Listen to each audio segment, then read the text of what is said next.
Welcome to the darkest corner of the narcissistic psyche. You are watching this because you have been burned by a fire you didn't understand. You have witnessed the insatiable hunger, the wandering eye that never rests, and the betrayal that shattered your self-esteem. You have asked yourself the agonizing question, was I not enough? You tried to be everything, the perfect partner, the perfect lover, yet they still looked elsewhere. They still cheated, they still watched pornography obsessively, or they treated intimacy like a transaction. You felt like you were competing with a ghost, a phantom appetite that could never be filled. Today, we are going to expose the terrifying reality behind their behavior. This isn't about libido, this is about a pathological curse. We need to destroy the myth that the narcissist is a passionate lover. Society often romanticizes the bad boy or the femme fatale, mistaking their intense sexual aggression for passion. But what you experienced wasn't passion, it was desperation. The narcissist is not driven by love, connection, or even biological attraction in the way you understand it. They are driven by a terrifying internal void that demands to be fed constantly. Their sexual urges are not an expression of desire for you, they are a frantic attempt to escape the nothingness inside them. You were not a partner, you were a temporary patch on a leaking tire. This video is going to be uncomfortable because we are going to peel back the skin of the narcissist to reveal the addict underneath. You have been gaslit into believing their sexual behavior was your fault, that if you were younger, fitter, or more adventurous, they would have stayed faithful. That is a lie designed to keep you trapped in insecurity. The truth is, you could have been the most perfect being on earth, and they still would have looked for more. Why? Because a bucket with a hole in the bottom can never be full, no matter how much water you pour into it. We call this the sexual curse because it is a compulsion they cannot control. It is a biological and psychological prison. While you view sex as a way to bond and deepen intimacy, the narcissist views sex as somatic supply. It is a drug. It is a shot of dopamine that briefly numbs the pain of their own existence. When that shot wears off, and it always does, they crash. And in that crash, they don't look at you with love. They look at you with contempt because you failed to keep them high forever. Think about the way they pursued you. It was intense, wasn't it? It felt like a movie. But looking back, was it about knowing you, or was it about consuming you? The hunter archetype is common in narcissism. They enjoy the chase because the chase proves they have power. Once the capture is complete, the dopamine hits a plateau.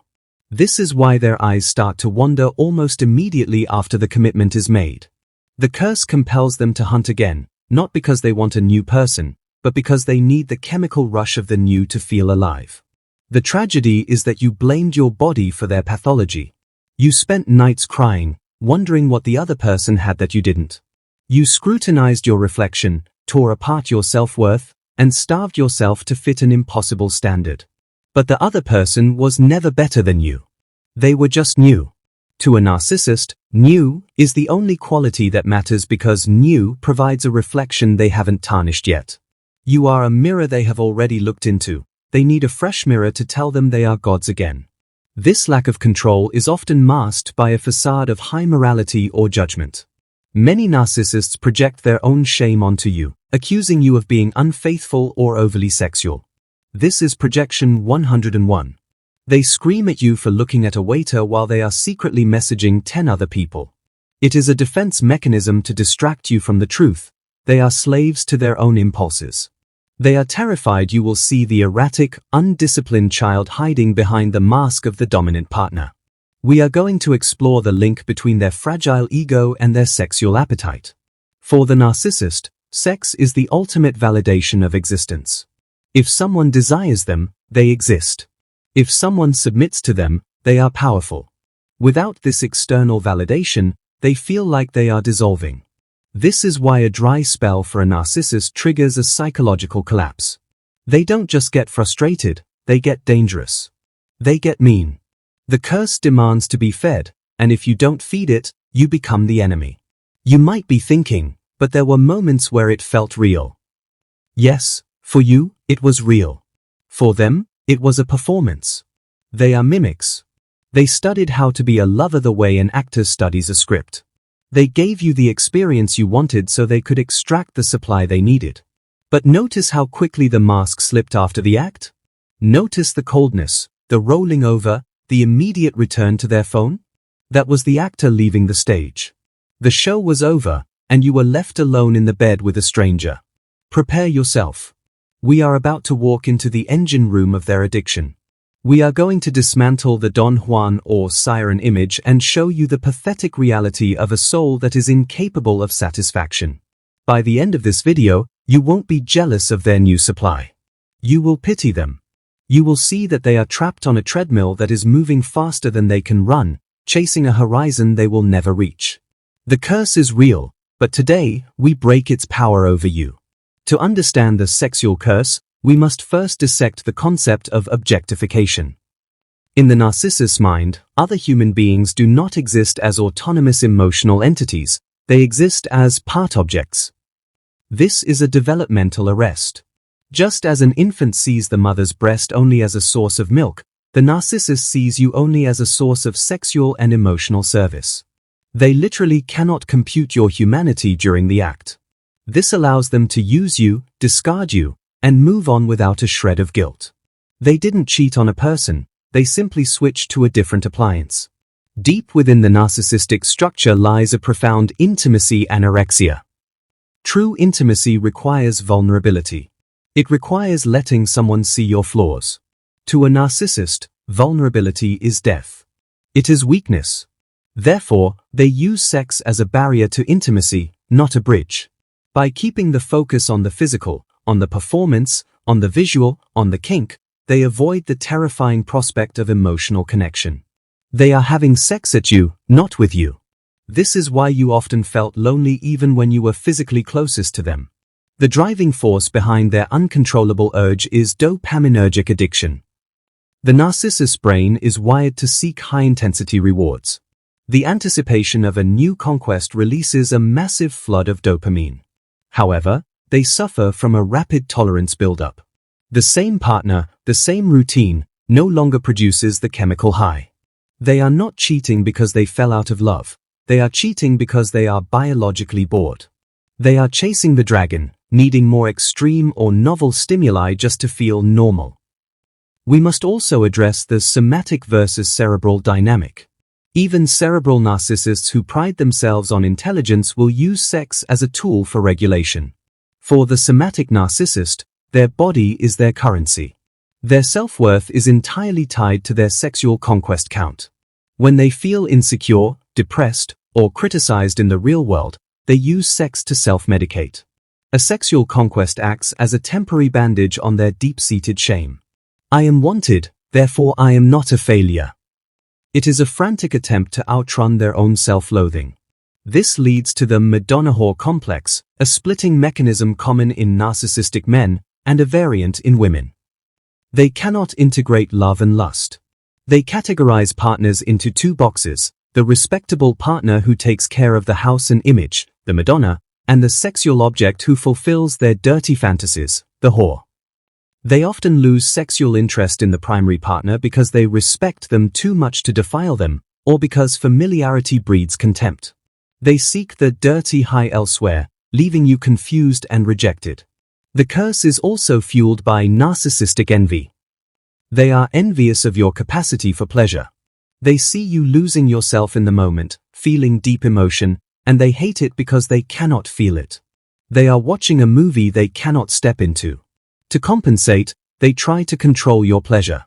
If they can make you scream, cry, or beg, they feel they have stolen your power. They are vampires feeding on your vitality because they cannot generate their own. Let's talk about the post-coital dysphoria. Have you noticed that right after sex, their mood often shifts to irritability, silence, or even cruelty? This is the shame backlash. For a brief moment during the climax, the narcissist lost control. Losing control is terrifying to them. Once the chemicals fade, the shame of that vulnerability rushes back in. They punish you for witnessing their loss of control. They push you away to re-establish their dominance and superior separation. Their risk-taking behavior is another symptom of the curse. The narcissist often engages in unprotected sex with strangers, compulsively watches risky pornography, or solicits sex in dangerous situations. This is not just horniness, it is a flirtation with self-destruction. The risk heightens the dopamine. They feel like they are above the consequences, immune to disease, immune to pregnancy, immune to being caught. It is part of their God complex. They believe the rules of biology and society do not apply to them. Pornography often plays a massive role in this pathology. For the narcissist, porn is the perfect relationship. They get the visual stimulation without the demand for reciprocity. The actors on the screen do not ask, "How was your day?" or "Where were you last night?" They are compliant, silent objects. The narcissist often prefers the screen to reality because reality requires effort. Over time, this addiction rewires their brain, making real intimacy with a real human being feel too much work or boring in comparison. Ultimately, the psychological root is a bottomless void. They are trying to fill a spiritual and emotional black hole with physical sensation. It is like trying to fill the Grand Canyon with a garden hose. It will never work. The more they consume, the emptier they feel. The curse is that they are condemned to keep trying, forever repeating the same cycle of hunt, consume, devalue, and discard, hoping that the next time will finally be the one that fixes them. Spoiler alert, it never is. The turning point in your relationship arrives when the newness expires. This is inevitable. It is not a matter of if, but when. Suddenly, the texts become shorter. The gaze becomes colder. The sex becomes mechanical or stops altogether, the sexual withholding tactic. You panic. You try to spice things up, you buy lingerie, you suggest trips. You are dancing faster to keep their attention, but they are looking past you. This is the moment you realize you have been demoted from goddess to appliance. This phase is characterized by triangulation. They start talking about a coworker who is so fit, or an ex who could really move.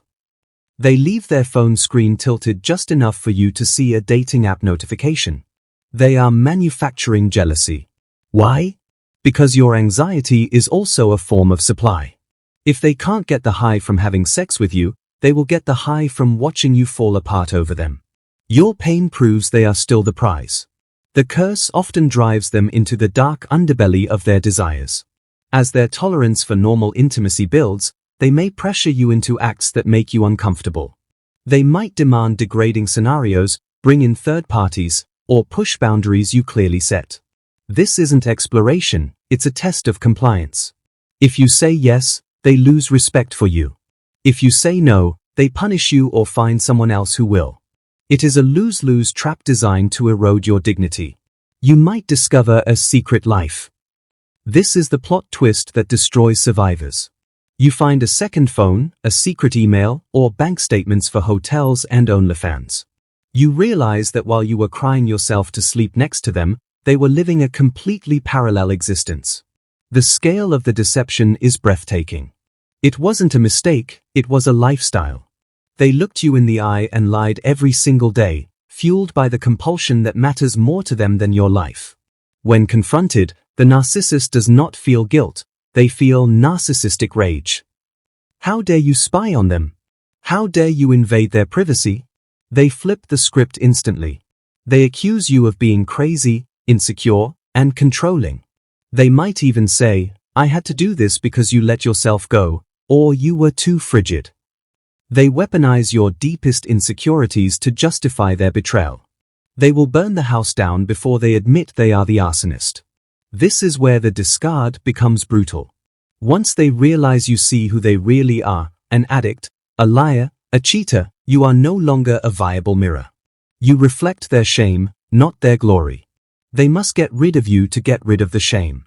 They will discard you for the new supply they have been grooming, leaving you feeling like garbage.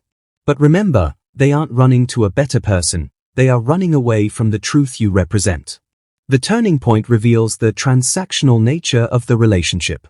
You realize that every time they were nice to you, they were buying something. Every time they touched you, they were taking something. The love you thought you shared was a currency exchange. You gave your heart, they gave you a performance. The realization hits you like a physical blow, you were in love with a phantom. Even if they don't leave, they might institute a sexless marriage as a form of punishment. They withhold intimacy to make you starve. They know physical touch is your love language, so they cut it off to control you. They sleep on the couch or stay up all night gaming. They want you to beg. They want you to feel undesirable. This is psychological warfare fought on the battlefield of the bedroom. During this phase, their mask of sanity begins to rot. You see the glint of malice in their eyes when they hurt you. You see the smirk when you cry. The curse has stripped away their humanity. They are no longer hiding their contempt. They view you as an obstacle to their desires, a nagging parent who stands between the addict and their drug. The person you loved is gone, replaced by a cold, calculating monster. The turning point forces you to make a choice. Do you stay and become a hollow shell, accepting crumbs of affection and mountains of betrayal? Or do you accept the horrifying truth that this person is incapable of love, incapable of loyalty, and incapable of change? The curse is terminal. There is no cure. The only cure is to remove yourself from the blast zone before they destroy what is left of your soul. Now, let's look at the future of the narcissist. The sexual curse is not a sustainable lifestyle. As they age, the consequences begin to mount. The aging narcissist is a tragic and pathetic figure. Their looks fade. Their charm wears thin. The younger supply they crave is no longer interested in them, or only interested in their money. The ease of conquest disappears, and they are left with the crushing reality of their own mediocrity. The desperation phase sets in. You will see them chasing partners half their age, dyeing their hair, getting plastic surgery, and buying sports cars. It looks like a midlife crisis, but it is actually a supply crisis. They are panicked. The mirror is cracking. They can no longer get the high they used to get effortlessly. They become predatory, creepy, and the subject of ridicule. The god becomes the joker. Their relationship graveyard grows. They have a trail of broken marriages, estranged children, and traumatized exes behind them. They end up alone, not because they want to be, but because they have burned every bridge. No one trusts them. No one respects them. They sit in their empty house, scrolling through dating apps, swiping on faces that will never match with them. The silence in their life is deafening. Their addiction escalates. Without the validation of real partners, they often sink deeper into dark obsessions, heavy pornography use, escorts, or high-risk fetishes. The void demands to be fed, and since they can't hunt effectively anymore, they have to pay for it. The intimacy becomes purely transactional, stripped of even the illusion of romance. They are reduced to buying the illusion of desire. The shame spiral consumes them. Deep down, beneath the delusion, they know they are unlovable. They know they destroyed the only people who ever truly cared about them, like you. This knowledge eats them alive. To silence it, they become bitter and hateful. They rant about how all women are gold diggers or all men are trash. They project their failure onto the entire gender to avoid facing their own reflection. Health consequences often catch up. A lifetime of promiscuity, high stress from lying, and substance abuse takes its toll. They face lonely hospital visits. There is no loyal partner holding their hand, only paid caretakers or distant relatives doing the bare minimum. The body they worshipped and used as a weapon eventually betrays them. They experience narcissistic collapse. This is a complete mental breakdown when the supply runs out entirely. They may fall into severe depression, become recluses, or develop paranoid delusions. The curse has finally drained them dry. They are like a parasite that has killed its host and now has nothing left to feed on. They starve in the darkness they created. Meanwhile, the ghost of you haunts them. Not because they loved you, but because you were the last time they felt powerful. They remember the control they had. They try to hoover you years later, testing the waters. When you don't respond, or when you look happy without them, it is a knife in their gut. It proves that they were the problem. They were the dead weight. The tragedy is that they never understood the true nature of sex. They thought it was about friction and conquest. They never knew it was about soul connection. They lived their whole life eating the menu but never tasting the meal. They die spiritually hungry, having consumed thousands of bodies but never having touched a single heart. The ultimate consequence is irrelevance. The narcissist's greatest fear is being forgotten. By treating people like disposable objects, they ensured their own disposability. When they are gone, there is a sigh of relief, not a flood of tears. They leave behind a legacy of trauma, not love. The curse they cast on others ultimately consumed them. So, what is the final truth you must internalize to break free? It is this: their behavior had nothing to do with you. You could not have loved them enough to cure their addiction. You could not have been sexy enough to fill their void. You were trying to water a plastic plant. It was never going to grow, no matter how much of your soul you poured into it. The defect was in their factory settings, not in your effort. You must reclaim your sexuality. The narcissist tried to colonize your body, to make you feel like your pleasure depended on their approval. They made you feel dirty, inadequate, or used. Scrub that lie off your skin. Your body is a temple, not a public restroom for a narcissist's ego. Your capacity for intimacy is a gift. Do not let their perversion destroy your ability to connect with a healthy partner in the future. Stop analyzing their why. Stop trying to figure out what the new supply has that you don't. The answer is nothing. The new supply is just the next victim in the queue. They are currently being love-bombed, and soon they will be devalued, cheated on, and discarded just like you. Do not envy the person who is unknowingly stepping into the trap you just escaped. Pray for them. The sexual curse is their burden, not yours. You are free. You are free from the anxiety of checking their phone. You are free from the STDs of their soul. You are free from the pressure to perform. You can sleep at night knowing you were faithful, you were real, and you loved with your whole heart.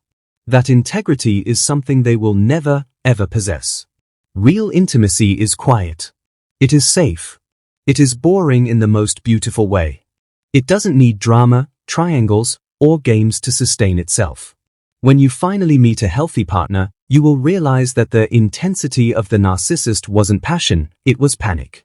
You will trade the roller coaster for solid ground, and you will never look back. Let them run. Let them chase the phantom. Let them age into their loneliness. You have a life to build. A life where sex is an act of love, not a weapon of war. You have survived the predator. Now, go find someone who deserves the prey. Look in the mirror today and see the survivor staring back. You are beautiful, not because a narcissist desires you, but because you own yourself. You have taken back the keys to your own kingdom. No one enters without your permission ever again. The narcissist will continue to devour until they are devoured by their own emptiness. It is a tragedy, yes. But it is not your tragedy anymore. You are the author of the next chapter, and in this chapter, the monster does not get a seat at the table. Stand tall. Breathe deep. The air is cleaner here, away from their toxicity. You are whole. You are enough. You are free.